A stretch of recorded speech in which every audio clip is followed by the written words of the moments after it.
My name is Alan Christie. I look after the sales team here in Europe, and today we are at European Microwave Week in Utrecht in the Netherlands.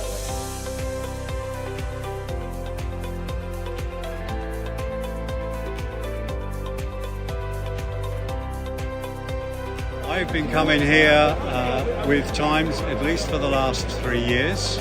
Moved around Europe. This year we are in the Netherlands, and this is one of our biggest booths ever.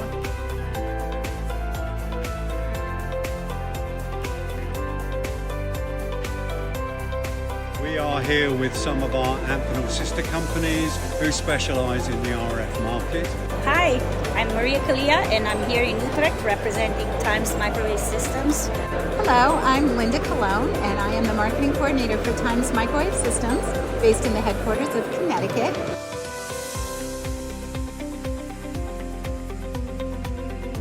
Hi, my name is Phil Lank. I'm representing Micro-Coax, an Amphenol company. Good afternoon, I'm Mark Smith, the General Manager of XMA Corporation. Hello, my name's Paul Barr from SV Microwave, an Amphenol company. I'm here in Utrecht, Holland at the European Microwave Show. Hi, I'm Tammy Trillo. I work for Q Microwave. As Amphenol increases their RF portfolio, I'm sure we will have more and more of our team joining us.